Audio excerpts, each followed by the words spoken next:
बात है, सम्राट चंद्रगुप्त के दरबार में एक बूढ़ा किसान रोता रोता आया और बोला, महाराज, मैं तो लुट गया, बर्बाद हो गया। मेरा मित्र, मेरा सारा जमा धन हड़प गया। सम्राट चंद्रगुप्त बोले, साफ साफ कहो, क्या बात है? किसान कहने लगा, महाराज, मैं एक गरीब किसान हूं। मेरा नाम रामदास है। कुछ समय पूर्व मैं तीर्थ यात्रा पर निकला था। जाते समय मैं अपना सारा जमा धन अपने मित्र के पास रख कर गया था। मैंने कहा था कि तीर्थ यात्रा से लौटने पर ले लूंगा, परंतु अब वापस आने पर मेरा वह मित्र मुझे पहचानता भी नहीं। कहता है, कौन सा धन, कैसा धन? मैंने तो तुम्हें पहले कभी देखा ही नहीं। महाराज, मैं क्या करूं? मेरे साथ न्याय कीजिए।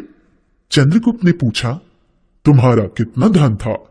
किसान बोला, महाराज, 5000 सिक्के। चंद्रगुप्त ने पूछा, क्या तुमने अपने मित्र के लेन देन के लिए कोई लिखा पढ़ी की थी?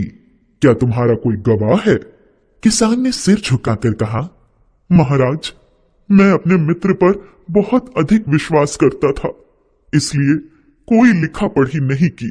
मंदिर के बाहर उस स्थान पर दोपहर में कोई आता जाता भी नहीं, अतः मुझे धन देते हुए और मेरे मित्र को धन लेते हुए किसी ने भी नहीं देखा।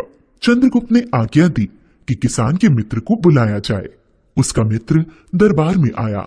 महाराज ने उससे पूछा, क्या यह किसान ठीक कह रहा है?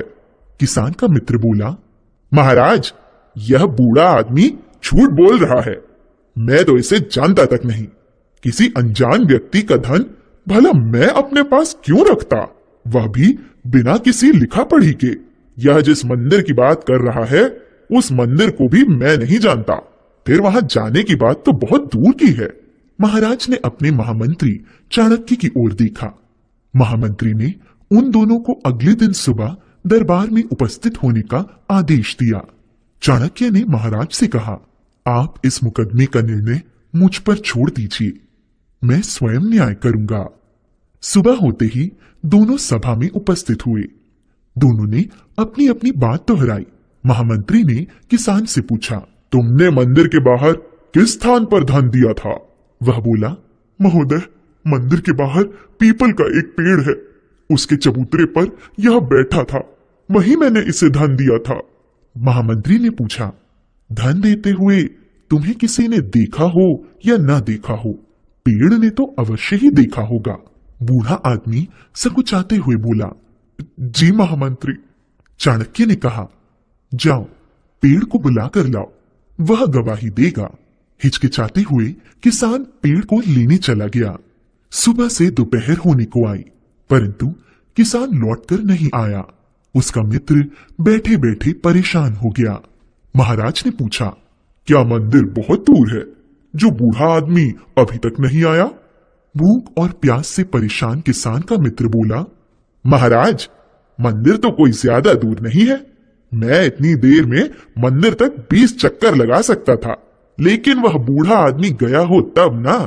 वह तो बहुत झूठा है, जरूर घर जाकर खा पीकर आराम कर रहा होगा। महामंत्री ने मुस्कुराते हुए उससे पूछा, भाई, अभी तो तुमने कहा था कि तुम तो वहां कभी गए ही नहीं, तुम अब कैसे कह रहे हो कि मंदिर पास ही है? निश्चय ही वह बूढ़ा किसान सच कह रहा है और तुम झूठ। तुमने अवश्य ही उसका धन हड़प लिया है। अब अपनी इच्छा से उसका धन वापस कर दो, नहीं तो राजदंड के भोगी बनोगे। किसान का मित्र स्वयं अपनी बात के जाल में फंस चुका था। उसने अपना अपराध स्वीकार कर लिया। उसने बूढ़े का धन वापस दे देने का प्रण भी किया। थोड़ी ही देर में वह किसान आया। वह बहुत ही थका थका सा लग रहा था।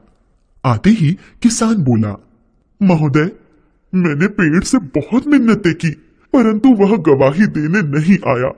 महामंत्री चाणक्य ने किसान से कहा, अरे नहीं, वह आया था, वह गवाही देकर चला भी गया।